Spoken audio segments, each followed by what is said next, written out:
This was the heart of Roman Dacia. Ulpia Traiana Sarmizegetusa, named after and built to replace the Dacian royal capital of the same name, which was located about 30 kilometers away in the mountains. Founded as a veteran colony, it served as the first capital of the Roman province, and long remained one of Dacia's most important centers. This was the Forum. Paved with marble and bounded by colonnades, it was centered on a grand victory monument, of which only the base survives. One side of the Forum was dominated by the Basilica, an imposing structure with both legal and political functions. Beyond the Basilica was the Curia, where the decurions, the town councilors, met. Excavation at Sarmizegetusa is very much a work still in progress. We're looking now toward the location of the Tetrapylon, the monumental gateway of the Forum.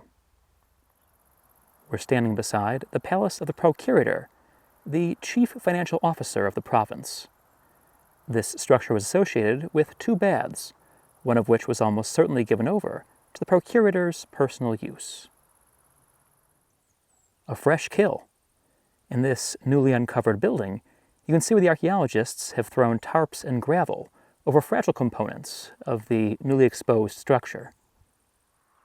Most of Sarmizegetusa is still covered by pasture and orchards. But dig just a few feet below the surface, and there's a city waiting to be uncovered. Here we have, in a row, a workshop for making glass, a temple to the rustic god Silvanus, and beside it, the so-called Tempul Mare, the largest temple in Roman Dacia, dedicated to an unknown god. A solitary column has been re-erected. To the untrained eye, these might seem like ordinary cows. And in fact, they are ordinary cows. Moving on. This is the so-called sacred area, just outside the city walls.